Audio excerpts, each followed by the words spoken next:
Presidente, ministro Cristiano Zanin, inicialmente eu preciso agradecer Vossa Excelência por ter prorrogado a sessão para que eu pudesse usar essa tribuna sagrada, porque se eu tivesse que esperar mais uma semana para ser o último a falar, os poucos fios de cabelo que eu tenho na terça-feira, não teria nenhum. Presidente, muito obrigado pela gentileza de Vossa Excelência. Eminente decana desta colena primeira turma, ministra Carmen Lúcia, é sempre um prazer reencontrá-la. Eminente ministro Luiz Fux, eminente relator, ministro Alexandre de Moraes e eminente ministro Flávio Dino. Douto, sou Procurador-Geral da República, receba desta defesa o respeito e a admiração pela instituição e por Vossa Excelência que representa.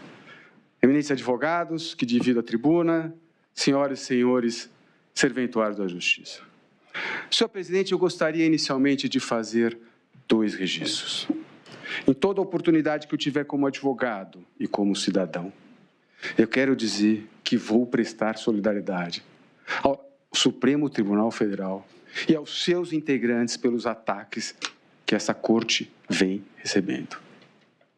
E eu não tenho a menor dúvida que a grandeza desta Corte e a grandeza de Vossas Excelências já superaram esses ataques. Eu me lembro, ministra Carmen Lúcia, quando do julgamento da ação penal 470, conhecida no mensalão, que Vossa Excelência atuou, que o eminente ministro Luiz Fux também atuou num certo momento, e eu atuei como advogado. Naquela época tinha uma cobertura frenética da mídia, mas em momento algum essa Corte sofreu os ataques e Vossas Excelências recentes. E eu acho que é inadmissível, eu como advogado, ministra Carmen Lúcia, eu não tenho como ficar quieto. Então, eu presto aqui, registro aqui, presidente Zanin, a solidariedade a essa Corte e a Vossa Excelência. E quero dizer também ao eminente ministro relator que hoje, dessa tribuna sagrada, eu vou apresentar alguns argumentos que vão divergir, evidentemente, de Vossa Excelência. Mas o fato de divergir de decisões de Vossas Excelências, eu quero dizer textualmente que não quer dizer em momento algum, que eu acolho os ataques que foram feitos a Vossa Excelência. Vossa Excelência tem passado, Vossa Excelência tem presente e Vossa Excelência tem futuro nesta Corte e no Brasil. Eu precisava deixar isso muito claro. O segundo registro, presidente Zanin, eu lembro que eu falei até olhando para o ministro Flávio Dino, quando do recebimento da denúncia, da emoção de falar nessa Corte, né, que as mãos ficam geladas. E nesta data, ministro Flávio Dino, nesse momento que eu estou aqui nessa tribuna, essa emoção ela aumenta. E por que ela aumenta? Porque eu estou defendendo um homem de 40 anos de serviços prestados a esse país, ao Exército Brasileiro. Um homem sem qualquer mácula, sem qualquer mancha na sua carreira. E se a denúncia for aceita da forma como foi proposta pelo Ministério Público, este homem que tem 69 anos, ele provavelmente passará o resto da sua vida no cárcere.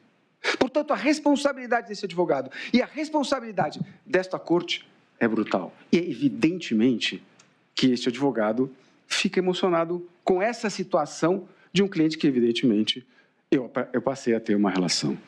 E eu preciso dizer com todas as letras, já no início desta fala, Walter Souza Braga Neto é inocente. Walter Souza Braga Neto é inocente. E quem diz isso? Não é este advogado, são os autos. São as provas que foram produzidas nesta ação penal. São as testemunhas de defesa, são as testemunhas de acusação, são os interrogatórios e são os inúmeros documentos que foram juntados neste processo. Presidente Zanin, essa defesa não desconhece o clima deste julgamento. Lá fora. Aqui dentro, não. Aqui dentro eu estou falando do Supremo Tribunal Federal. Aqui dentro eu estou falando dos magistrados mais experientes desse país. Aqui é serenidade. Aliás, como foi o julgamento aqui dentro, que é o que importa. Inicio a minha defesa falando do cerceamento de defesa. São 2 circunstâncias que eu gostaria de falar dessa tribuna sagrada, que eu entendo que, nesse processo, que para muitos é o julgamento mais importante da história do Supremo Tribunal Federal, em qualquer processo, evidentemente, que o direito de defesa não pode ter mácula. Mas eu quero dizer que nesse processo que tem uma repercussão internacional, repercussão nacional, um ex-presidente da República, generais, ministros, enfim, eu entendo que o direito de defesa não pode ter nenhuma mácula. Vossa Excelência, presidente Zanin, que advogou, e muito bem, sabe da importância do exercício pleno da defesa. E neste processo, com o máximo respeito ao eminente relator, esta defesa não teve esse exercício pleno. Nós estamos falando aqui, eminente ministro Luiz Fux, do acesso à prova dos autos. O eminente colega Celso Villar abordou muito bem essa questão e eu vou, mais ou menos, sobre essa linha também que eu quero colocar.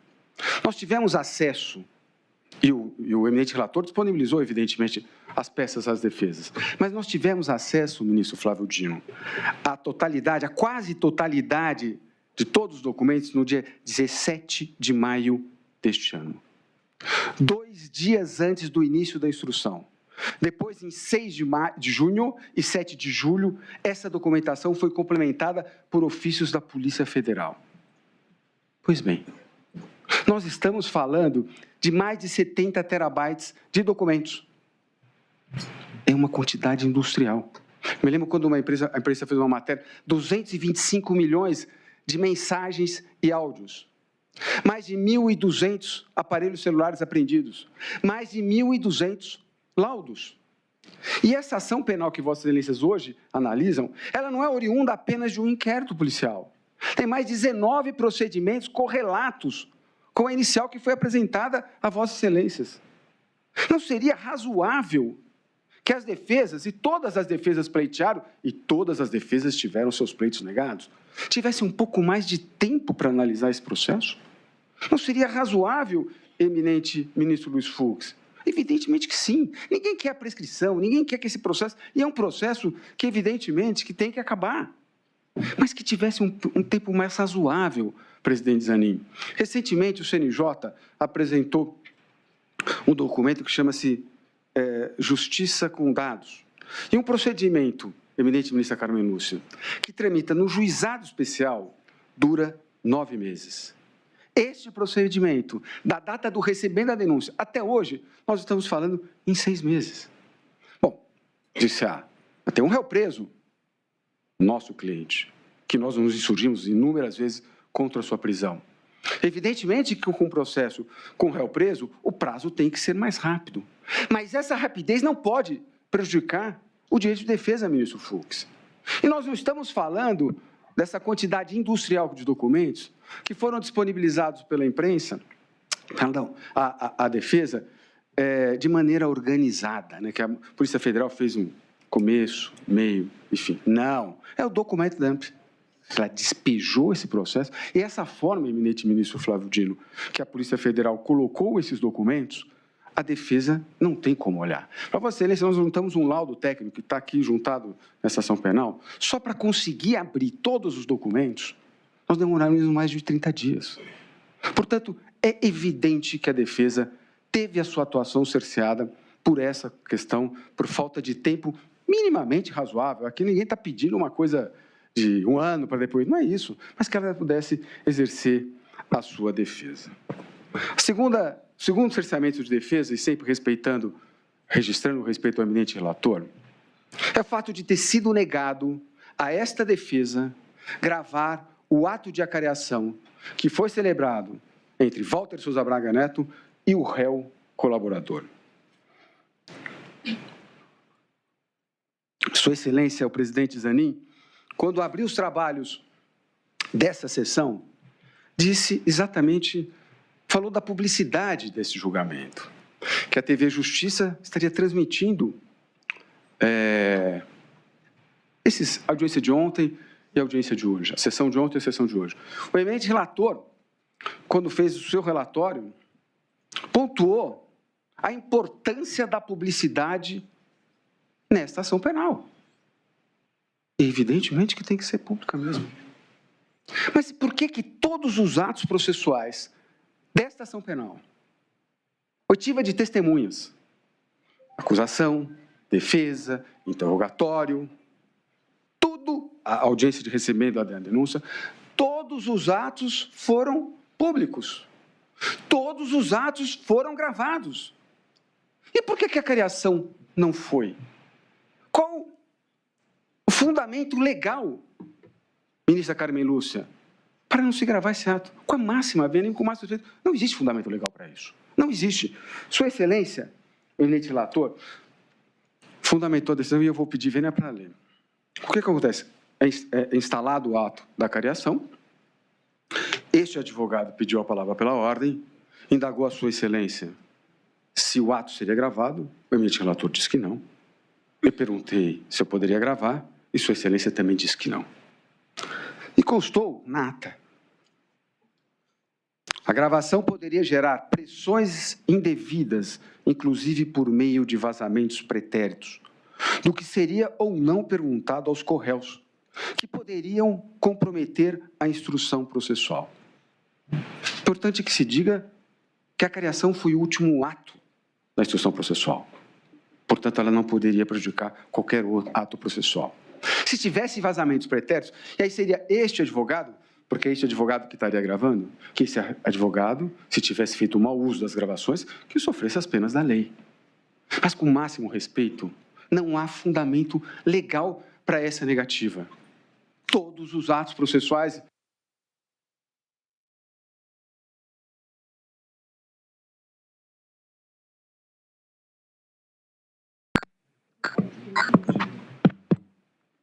Não está funcionando o áudio. É? Alô? O áudio não está funcionando. O áudio não está funcionando. Eu acho que voltou. Voltou. E veja o prejuízo que essa defesa sofreu. O advogado não pode dar testemunho. Pessoal, eu não posso dar. Eu não posso dizer a Vossa Excelência, eminente ministro Flávio Dino,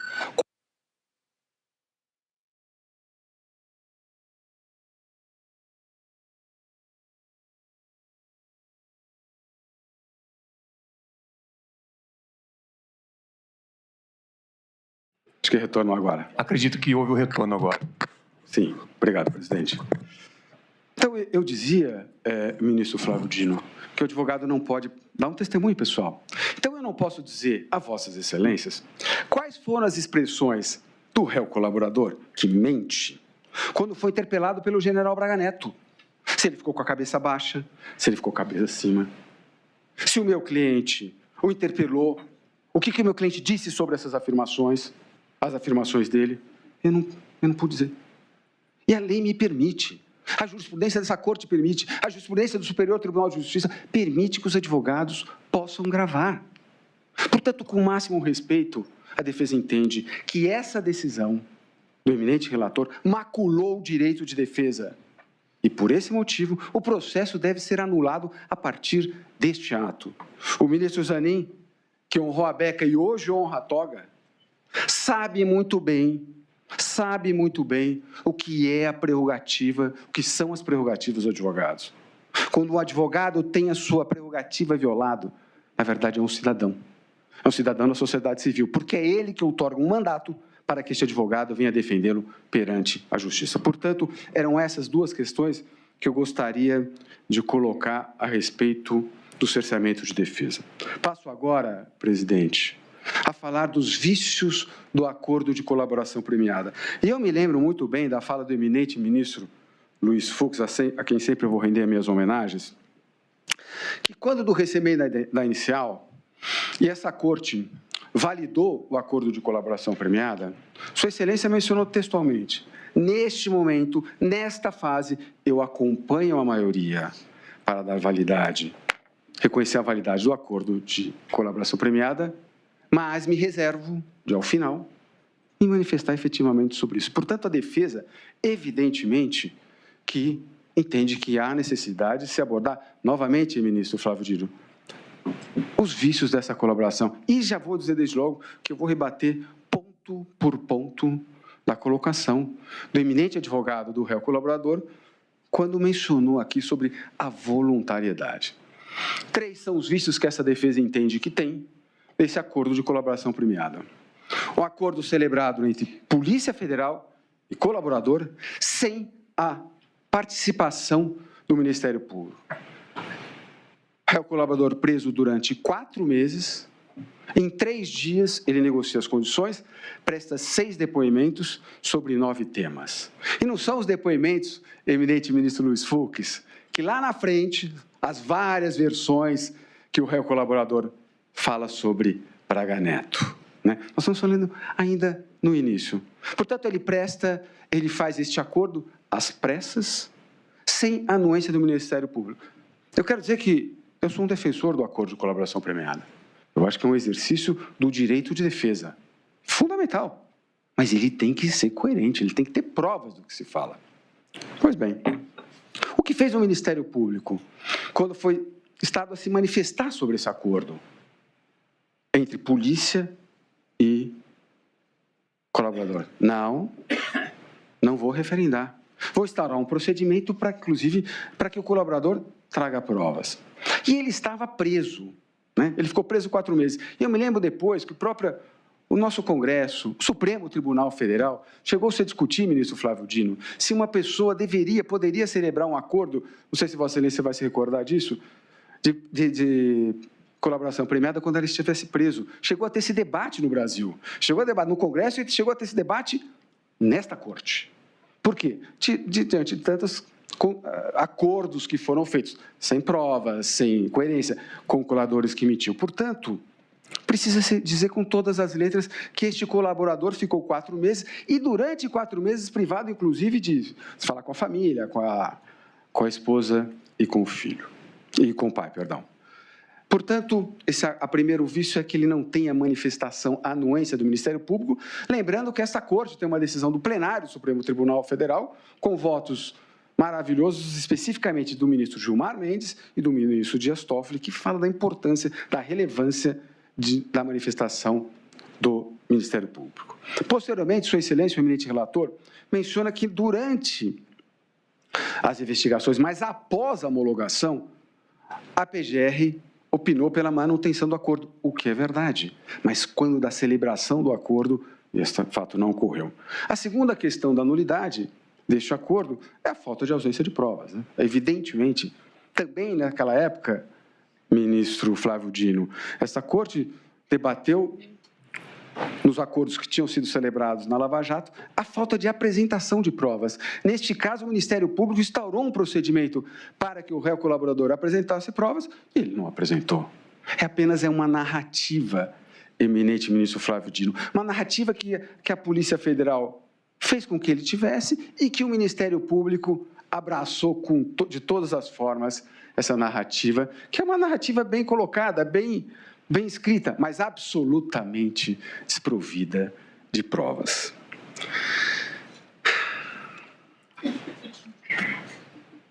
Eu ouvi aqui, atentamente, a fala do eminente advogado, do réu colaborador, quando ele mencionou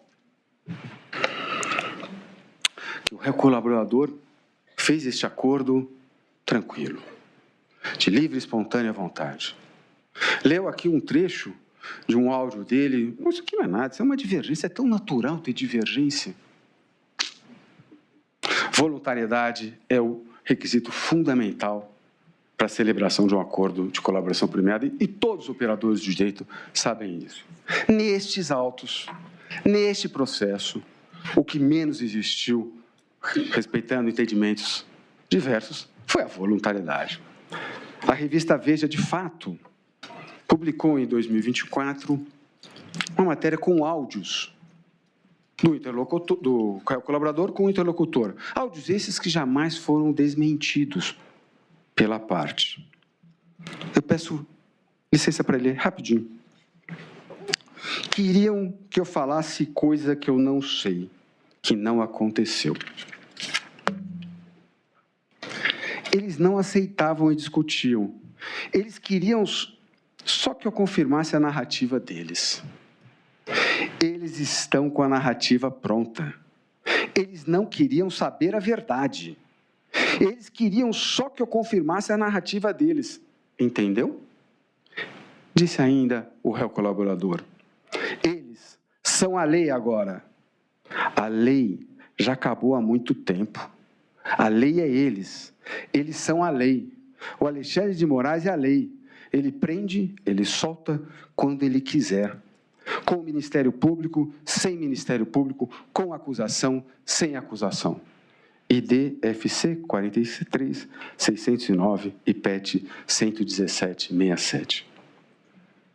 Se isso aqui não é coação, eu não sei o que é. Fala do réu colaborador. Eu não ouvi do eminente advogado a leitura desses áudios, ministro Fux. Eu não ouvi. Pode ser que eu esteja enganado, mas eu não ouvi.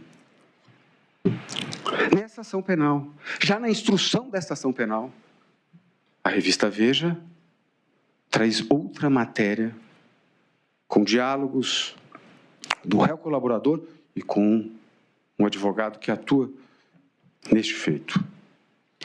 E aí tem uma questão importante, né? A credibilidade desse réu colaborador. Porque ele é aqui, interrogado perante o eminente relator, quando Celso Vilardi, advogado do presidente Bolsonaro, pergunta se ele, por acaso, já usou o perfil @GabrielaR702, ele nega textualmente, ministro Flávio Dino. Textualmente. Mas o que acontece? Na sequência, a revista Veja faz uma matéria que mostra a troca de diálogos entre o réu colaborador e este advogado, onde, novamente, ele ratifica a coação que sofreu neste feito.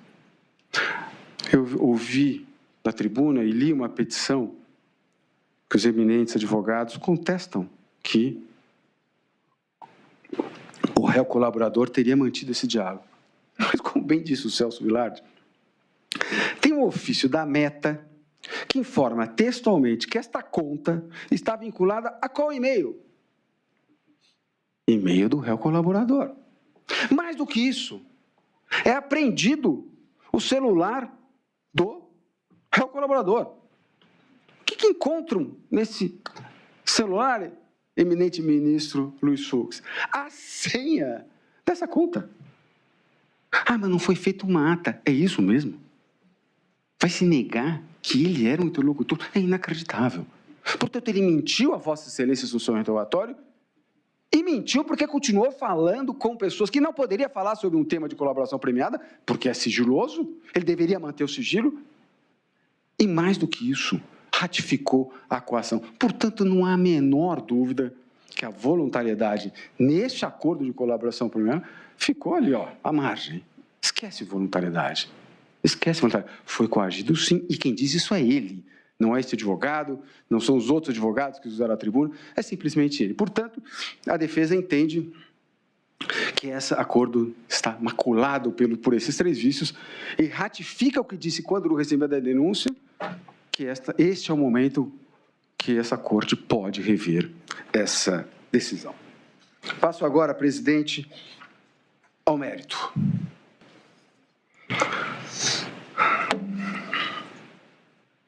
Eu ouvi o tempo inteiro, eu falava assim, não, mas não tem só a colaboração nesse processo contra Braga Neto. Tem provas, tem um monte de prova. Nós estamos falando de quase 80 terabytes de documentos. Eu vou repetir da tribuna. 225 milhões de áudios e mensagens, ministro Luiz Fux. E o que tem contra Walter de Souza Braga Neto é esta delação mentirosa e 8 prints adulterados, e eu vou dizer isso e vou provar isso, já provamos nos autos. É absolutamente só. A acusação, que fez um discurso muito bonito aqui, muito bem lido, inteligente, evidentemente, nós estamos falando do Procurador-Geral da República. Mas não tem prova. É um discurso, é uma narrativa acusatória. Não se pode condenar alguém com base numa narrativa. Há de descondenar alguém com base em provas. E o Ministério Público, com o máximo respeito, não trouxe provas nenhuma. E não trouxe provas, não por incompetência do Ministério Público, presidente Nanin, não por inércia do Ministério Público, é porque não as tem. Não as tem com relação a Walter de Souza Braga Neto. É disso que precisa se falar.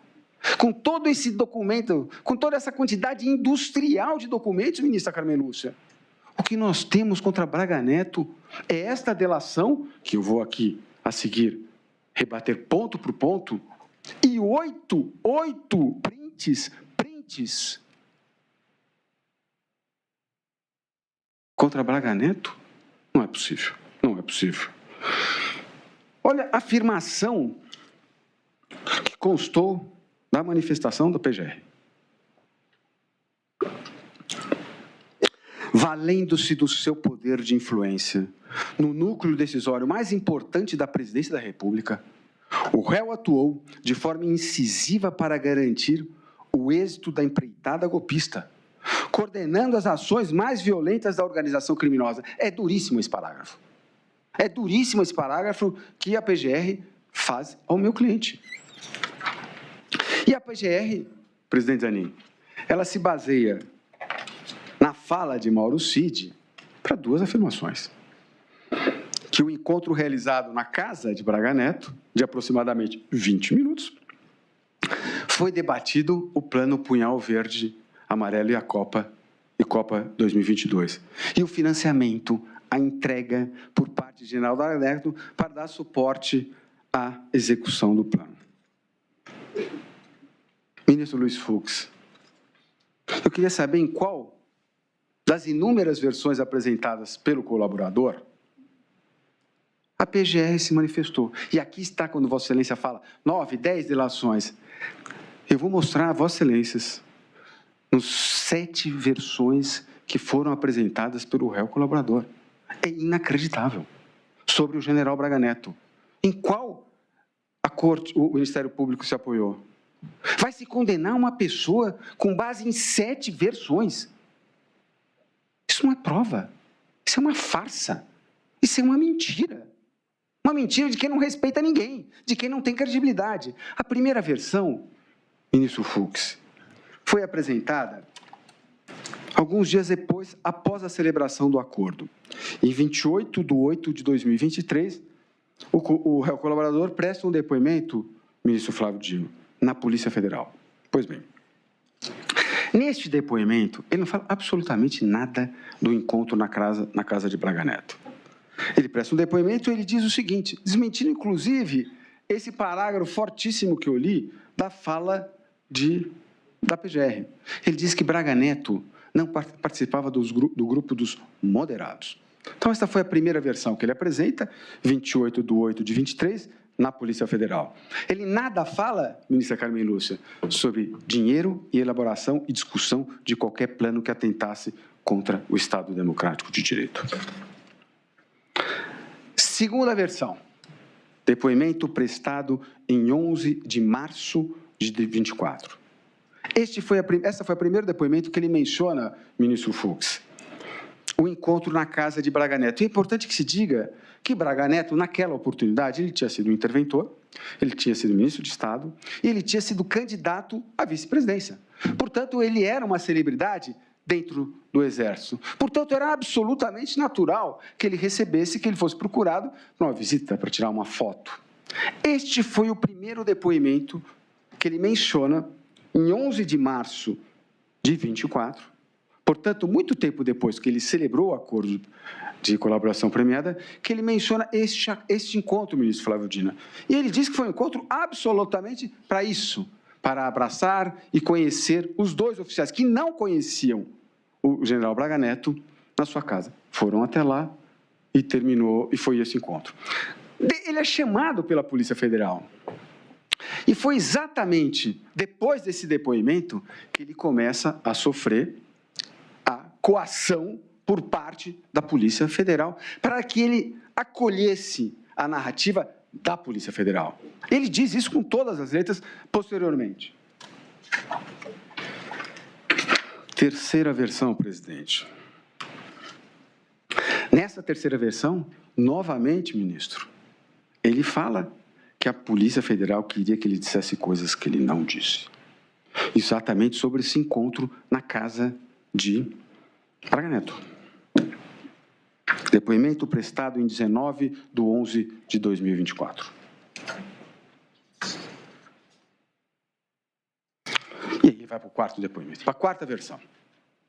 Diante do que a Polícia Federal entendeu, e vamos lembrar que ele foi, voltou, teve um depoimento, inclusive, que Sua Excelência, o eminente advogado, não colocou, que ele, quando ele sai preso, que ele desmaia, né? Ele desmaia. Basta ver o vídeo, ele desmaia, quer dizer, a condição pessoal dele não me parecia de quem estava mais tranquilo, de quem estava prestando depoimento com tranquilidade. Mas ele presta a quarta versão. A quarta versão é numa audiência presidida pelo eminente relator, que evidentemente faz as advertências de que ele tem que dizer a verdade, que caso ele perdesse o acordo, caso ele mentisse, ele perderia o acordo, as condições do acordo, e ele traz uma grande novidade. 15 meses depois do primeiro depoimento que ele prestou, eminente ministra Carmen Lúcia, o réu colaborador traz um simples detalhe: a entrega de um dinheiro para o financiamento de um plano que atentasse contra o Estado Democrático de Direito. É razoável imaginar que uma pessoa, que um delator, demore 15 meses para trazer este fato ao eminente relator, às autoridades, ao Ministério Público, à polícia? É razoável imaginar que isso? Eu, com a máxima vênia, acho que não. Acho não. É um escândalo. É um escândalo ele esquecer este detalhe. Nós não estamos falando, eu disse isso, de uma abotoadura, de um relógio, de um brinco. Nós estamos falando da entrega de um dinheiro para financiar um golpe de Estado. E vai se dar credibilidade a este réu delator que mente descaradamente o tempo inteiro, que mente nessa corte, que mente perante no interrogatório. Não é possível. Não é possível, ministro Flávio Dino. Evidentemente que essa defesa tem que se indignar com isso. Meu cliente está preso. Meu cliente está preso com base na delação dele. Foi esse fato que trouxe a prisão do meu cliente. Meu cliente foi preso o processo inteiro. Um irresponsável, esse tenente-coronel Mauro Cid. E um irresponsável, para ser educado na palavra, porque eu estou no Supremo Tribunal Federal, eu tenho e devo manter a liturgia. Depois eu vou falar dos detalhes, né? Porque ele também, ministro Flávio Dino, ele presta lá na frente, eu vou explicar, evidentemente, ele não sabe aonde ele entregou. Cada hora ele vai dizendo, um dia, faz... É um escândalo, é um escândalo. Quinta versão. Quinta versão, ministro Luiz Fux. A quinta versão é um depoimento ocorrido no dia 5 de dezembro de 24. Aí é um depoimento que ele presta na Polícia Federal e que ele dá detalhes da entrega desse dinheiro. Delação feita em agosto, 15 meses depois, aí ele começa a se lembrar desse pequeno detalhe. E aí ele menciona que ele não sabia se era do Palácio Planalto, do Alvorada, da biblioteca, mas é o que ele fala ali, ele começa a trazer esse depoimento. Mas aí nós temos, presidente e ministro Fux, a sexta e a sétima versão. É inacreditável. É inacreditável a PGR. Eu sei que ela faz umas reservas, né? Tanto que pede uma redução, e o Celso explicou que não é caso de redução, é caso de anular. Mas ele traz a sexta e a sétima versão. A sexta versão ele traz no interrogatório. Vossa Excelência presenciou, ministro Fux. Aí no interrogatório, ele já nem lembra direito também para que serviu o dinheiro. Ele chegou a dizer no interrogatório que não... Essa questão, quando ele fala do dinheiro, ele não consegue nem dizer para que servia direito o dinheiro. Ele volta atrás, ele volta para a segunda e para a terceira versão. Como é que pode, ministro Fux? Como é que pode essa delação ficar em pé? Ela é um pó, ela é nada. Ela é uma farsa. Ela não pode servir de base para isso. E não tem nenhuma outra prova. Eu falo em nome de Braga Neto. Não tem nenhuma outra prova contra ele. Mais de 70 terabytes nós temos essa delação, essa farsa, essa ficção, essa narrativa, e mais nada. E 8 prints, que eu vou mencionar aqui na sequência. O agendamento prévio. O Ministério Público constrói a narrativa de que teria tido um agendamento prévio, ministro Fux, para essa reunião na casa de Braga Neto. Cadê a prova disso? Cadê a prova? Cadê a mensagem? Cadê o áudio de Braga Neto falando com o Mauro Cid? Olha, Mauro Cid, você vai lá no dia 12 de novembro, na minha casa, porque nós vamos discutir o plano que vai atentar contra as autoridades deste país, contra o presidente da República e contra o eminente ministro relator. Cadê a mensagem de algum do colaborador com as pessoas envolvidas nesse sentido? Não existe. O que existe é o contrário, ministro Flávio Dino. O que existe é uma troca de mensagens entre o réu colaborador e um dos presentes na casa do general Braga Neto, minutos antes. Não sabia onde ia, onde era o endereço. Isso está nos autos. Isso é prova, porque a defesa fez prova. Porque nesse caso a gente teve que fazer a prova. O Ministério Público não fez prova nenhuma. Mas nós tivemos que fazer a prova do que nós falamos. E nós juntamos mensagens disso, eminente ministro Flávio Dino. Não teve agendamento prévio nenhum. E o assunto debatido? É crível imaginar que a discussão de um plano que atentasse contra o Estado Democrático de Direito demorasse 20 minutos. É isso mesmo, ministro Fux? Nós estamos aqui a falar, porque essa é a tese da acusação, porque isso não há dúvida, que o encontro na casa de Braga Neto demorou 20 minutos. Isso não tem dúvida. 25, 18, vamos falar em 30 minutos. 30 minutos, eminente ministra Carmen Lúcia, foi se discutido um plano que atentasse contra o Estado Democrático de Direito, de um general 4 estrelas com 2 oficiais. Todo mundo conhece as hierarquias do Exército. Evidentemente que não foi. E todos os personagens ouvidos que estavam nesse encontro disseram isso. Os 2 oficiais que foram visitar o general Braga Neto, eminente ministra Carmen Lúcia, eles falam textualmente que eles vieram a Brasília para questões familiares. Não existe uma única prova. O próprio réu colaborador, quando disse aqui, disse que não presenciou a discussão de qualquer plano, o Punhal Verde e Amarelo ou Copa 22. E aí ele diz, inclusive, que ele sai desta reunião, que ele não fica o tempo inteiro, porque ele tinha uma reunião depois no Palácio Planalto. Alvorada, perdão. Mentiu de novo. Mentiu de novo. Nós provamos com mensagens, não é narrativa da defesa, com mensagens, que a reunião que ele teve no Palácio com o presidente foi antes, foi às 3 horas. Está juntado o link, porque ele vai até o Palácio para ajudar o presidente Bolsonaro na reunião, ele tinha que usar o link. Portanto, ele participou o tempo inteiro da reunião, ministro Flávio Dino. Isso nós provamos, eu não estou dizendo aqui, não é papo de advogado. Está provado nos autos. Está provado, ministro Zanin. Então, ele presenciou o tempo inteiro. E o tempo inteiro, em momento algum, discutiu-se qualquer plano que atentasse contra o Estado Democrático de Direito. Entrega do dinheiro. Eu confesso a Vossa Excelência que, quando eu estava me preparando para essa sustentação, ministro Fux, esse é o tema que me deixa mais indignado, porque a desfaçatez do réu colaborador é inacreditável. Repito, 15 meses, ministro Fux, 15 meses para trazer este fato a Vossas Excelências, ao processo, perdão. Olha o que disse o tenente-coronel. Eu vi o currículo inteiro, quando o eminente advogado falou do currículo dele, e eu também quero dizer uma coisa, eu não estou pedindo a absolvição de general Braga Neto pelos serviços prestados ao ele ao país, não. Eu estou pedindo a absolvição de Braga Neto porque não tem prova, porque ele não praticou crime algum. Então, evidentemente que ele é um homem de passado nesse país, mas não é isso que não é por isso que eu estou pedindo a defesa, a absolvição dele. Estou pedindo porque ele não cometeu crime nenhum. Eu estou mencionando isso porque eu ouvi o eminente advogado fazendo aqui o currículo do Mauro Cid. Tem currículo, mas tem que dizer a verdade, não pode mentir. A primeira declaração sobre o dinheiro, portanto, é no dia 21 de novembro de 2024. Data da entrega. Se eu não estou enganado, foi no dia 6/12. Ah, não. Não, então não foi nesse dia não, ministro.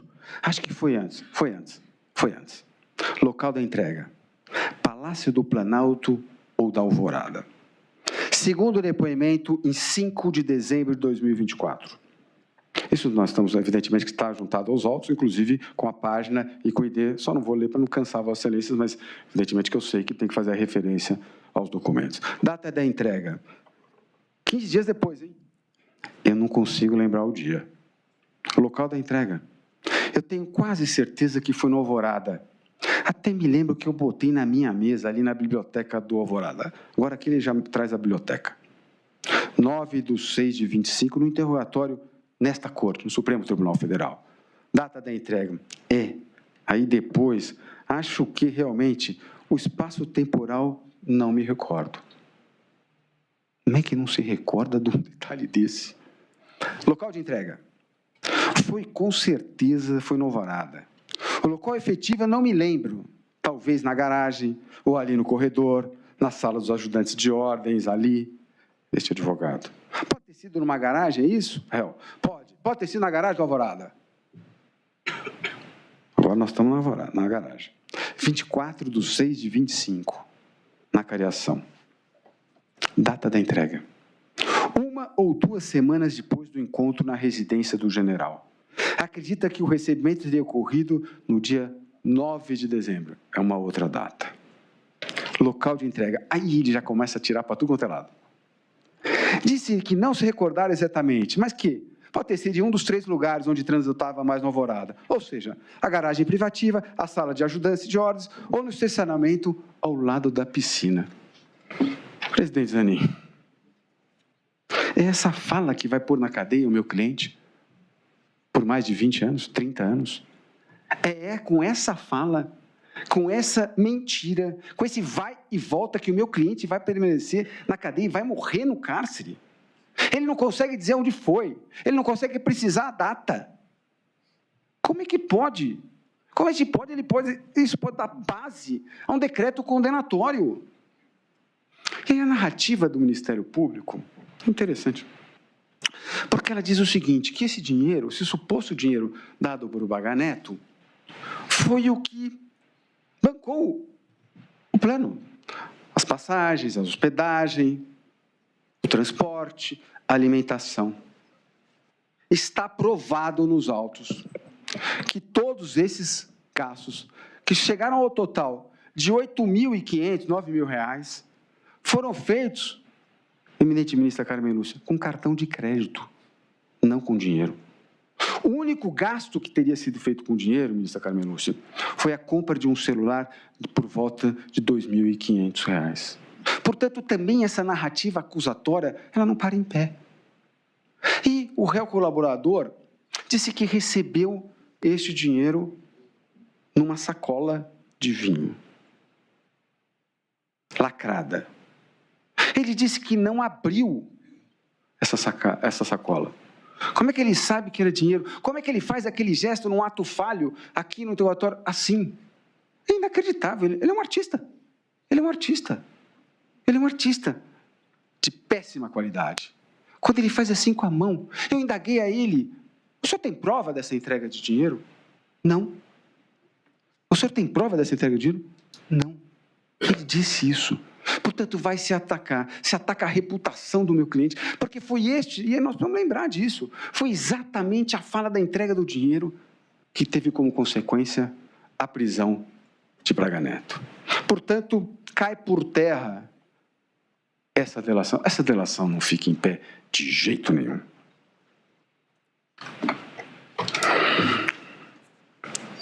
Uma outra tese da acusação é que o meu cliente coordenou os ataques virtuais contra o alto comando.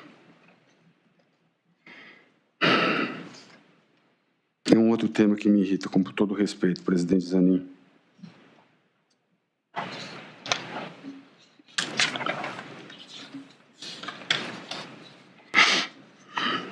Vamos lá. Eu vou repetir, né? 80 terabytes, quase 80 terabytes, 225 milhões de mensagens, enfim, uma quantidade de documento brutal. E o que a PGR fala que tem de prova contra o meu cliente são 8 prints, ministro Flávio Dino. Primeiro, é importante que se diga da jurisprudência consolidada do Superior Tribunal de Justiça que prints não têm validade nenhuma. Nós estamos falando de um diálogo, ele coordenou, segundo o Ministério Público, ele coordenou os ataques virtuais contra o alto comando do Exército, porque teria trocado, durante 4 dias, 8 mensagens, 8 prints com um único interlocutor. Quer dizer que ele coordenou todo esse ataque violento ao alto comando, com 8 prints, em 4 dias, com um interlocutor, ministro Fux. Essa é a periculosidade de Braga Neto. Ele coordenou isso mesmo. É surreal. É surreal. E nós estamos falando, e nós juntamos isso, ministro Flávio Dino, porque essa defesa tem que fazer prova. Os prints que o Ministério Público se relaciona, eles foram adulterados. Nós juntamos um parecer disso, ministro Flávio Dino. Porque o que acontece? Não é uma troca de mensagens, não tem uma cadeia de custódia, ministro Flávio Dino. São prints que foram encontrados no interlocutor, o senhor Ailton Barros. E o que ele faz? Na primeira página, tem lá uma foto com 4 mensagens. Logo depois, para a mesma página, está juntado nos autos, não quero tomar tempo de Vossa Excelência, ele apaga. Adulterou. Ele adulterou a conversa. E não tem cadeia de custódia, não tem começo, meio e fim. É essa prova que o Ministério Público entende que é cabal para provar que o meu cliente coordenou, foi o coordenador dos ataques virtuais ao alto comando. Isso não para em pé. Isso não para em pé. Em 70 terabytes, é essa outra prova robusta, fora delação, que a acusação defende contra Braga Neto. É inaceitável, com o máximo respeito, com a máxima vênia à acusação. E a última questão que eu gostaria de colocar dessa tribuna seria que o Ministério Público aponta, seria a participação de Braga Neto com os ataques de 8 de janeiro. Fatos que merecem um repúdio de qualquer cidadão do bem. Eu disse aquilo quando recebi a denúncia, presidente Zanin, e quando eu vi os atos de vandalismo, os atos criminosos de 8 de janeiro, aquilo me assustou e eu respondi, eu disse isso nessa tribuna.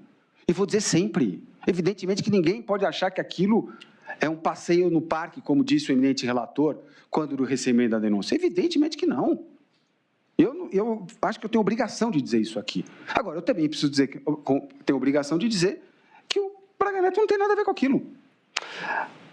O Ministério Público aponta 3 circunstâncias, ministro Fux, que, segundo a ótica da acusação, teria a participação de Braga Neto em 8 de janeiro.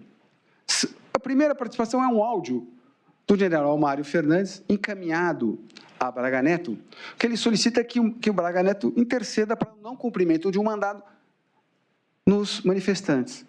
Qual foi a participação de Braga Neto? Nenhuma. Ele não responde a mensagem, o áudio de Mário Fernandes, e mais do que isso, o mandado foi cumprido.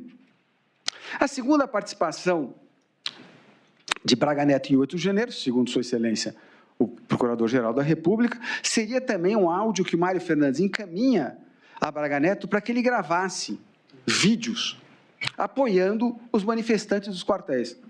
Qual foi a participação de Braga Neto? Ele não responde o áudio do general Mário Fernandes e não grava vídeo nenhum, áudio nenhum.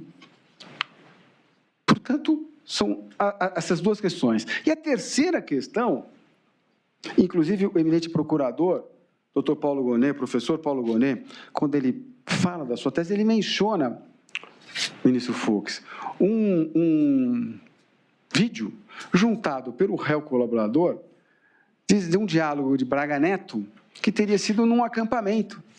É mentira. É mentira. Este vídeo não é no quartel, esse vídeo é no palácio. A própria PGR, inclusive, depois volta nisso. E mais do que isso, no inquérito policial que investigou a participação de Braga Neto no procedimento correlato a respeito de 8 de janeiro, ele foi inocentado. Em momento algum, a autoridade policial afirma que ele tenha tido participação com 8 de janeiro, que, aliás, no dia de 8 de janeiro, ele estava no Rio de Janeiro jogando vôlei na praia. Presidente, agradecendo mais uma vez a oportunidade que Vossa Excelência me deu de usar a palavra, e evidentemente que eu sei que Vossa Excelência agradeço a todos os ministros, porque evidentemente que Vossa Excelência deve ter consultado a todos. O eminente relator disse uma frase que eu concordo. A impunidade deixa cicatriz na democracia. É verdade. Mas a condenação de um inocente, a condenação de alguém sem provas, deixa uma ferida aberta para sempre. Porque essa não tem como corrigir.